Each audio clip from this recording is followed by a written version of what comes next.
So you just bought your first hybrid Toyota and you're a little perplexed or confused, or you forgot what the salesperson showed you. Well, in today's video, we're going to give you a crash course of exactly what to remember when you're new to the Toyota hybrid line. So I'm going to keep the video pretty quick, and I'm going to go over only the most important stuff. Today we're sitting in a 2022 Toyota RAV4 Hybrid XLE, and the hybrid all-wheel drive system is going to be a little bit different than the gas model all-wheel drive system, but I'm going to save that for the end because you may still be driving a hybrid front-wheel drive vehicle. So whether you're turnkey or push-button start, there's one thing to remember. You might not hear the engine when you start it up.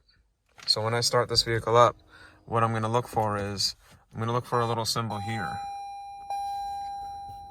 that says ready. Also notice that the needle where the RPMs would be went from the off position up, and the gauges are lit up.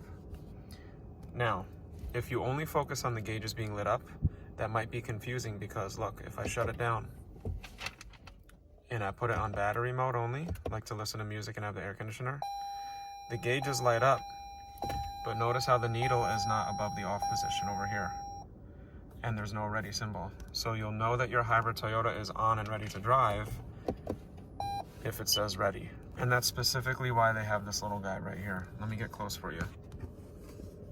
Right there. That means ready. So also real quick, in case you wonder how the hybrid system works, all hybrid Toyotas come with a diagram that will show you exactly how it works. So to sum things up, you have a regular Toyota engine and transmission. On the all-wheel drive models, you have two electric motors. One's going to power the front wheels, one's going to power the back wheels.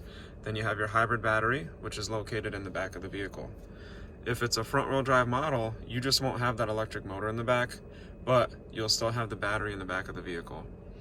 And the way it works is, oh, check that out. The engine just turned off, but the car's still on and ready to drive. See? So the way it works is you have a blend of power from two sources. Gasoline engine like you're used to, and battery. The cool part is there are no buttons you have to push. You don't have to plug it into the wall. You just drive it the way you normally would, and you enjoy the benefits. The car decides what it needs to do. So you're getting a blend of these two power sources here, one from the battery and one from the engine. So sometimes the engine will be on, sometimes it'll be off, depending on what the car needs to do. Sometimes it'll be powered by the battery only, sometimes by the engine only, sometimes a little bit from both. You just drive it however you need, the car decides what to do, and you have a smoother, quieter, more powerful ride with better gas mileage. Now the cool part about the hybrid all-wheel drive vehicles is, because you have the two separate electric motors powering the front and back axles, there's no mechanical connection now between the front and back wheels.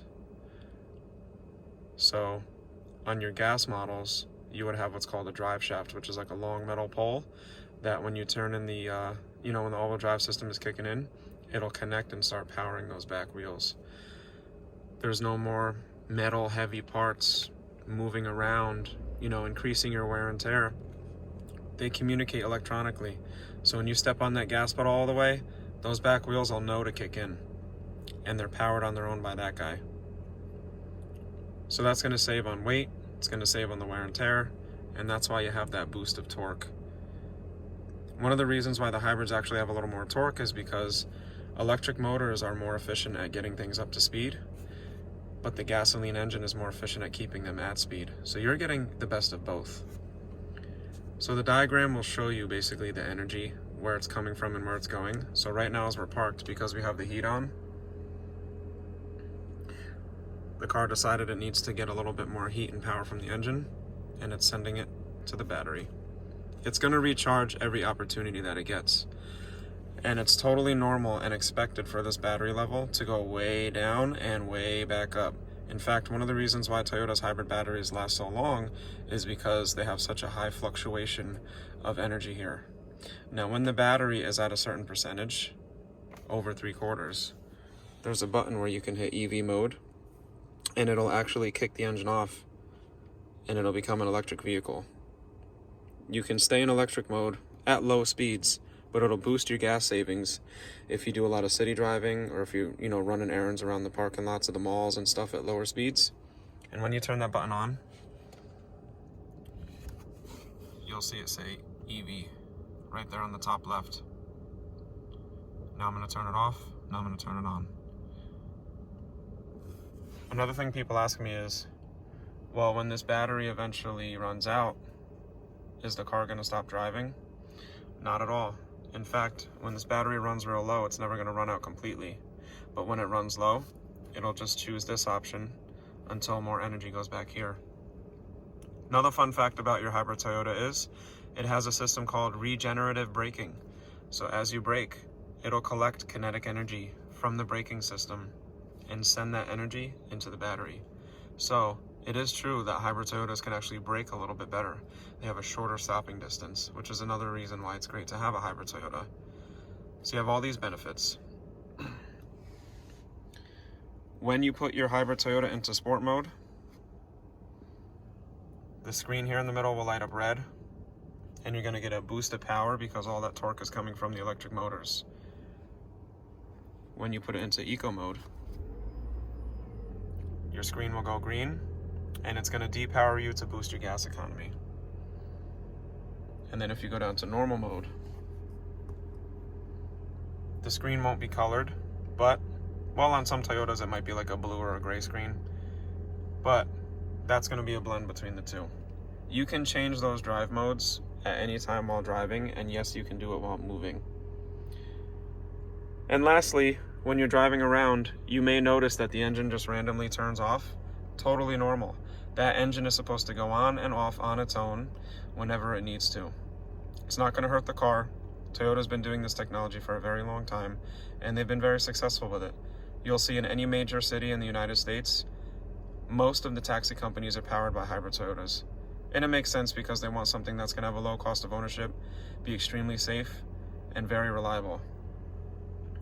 And the very last point I'll show you is, on the top of the MID, there may be a little green car that pops on and pops off right up here, and it says EV inside of it. And it's going to turn on in just a minute. There it is. That means that the engine turned off, and your car is now officially an electric vehicle. So that's not a warning light, it's just reminding you at a glance when your car is an electric vehicle and when it's not. So when this little green car goes away, it means your engine is on and you're no longer an electric vehicle. But when he's on, that means you are an electric vehicle at that time. So say you don't have this on your screen, say you're doing something else. At least you get an abbreviated version, but say you're in here. So you can't see anything now. At least at a glance, I can see if my engine is on or off based on the status of my EV badge. So I hope the video helped you guys. If you're new to hybrid Toyotas, let me know if this video helped. If you have a hybrid Toyota, let me know in the comments and tell me what you think about it and how long you've had it. And also, another thing, thank you so much for your support, everybody. And if you haven't checked it out, check out the video on the new Tundra. It hasn't changed much for 15 years. And it's our first pickup truck that's going hybrid. Oh, and one more thing. If you have a Prime Toyota, which is a plug-in hybrid, you don't have to plug it in. So if you decide not to plug it in, you'll still get the regular gas mileage of the hybrid version of that car. You'll benefit if you plug it in, but it's not required. Just so that you know, because I get asked that a lot. See you guys in the next video. Peace out.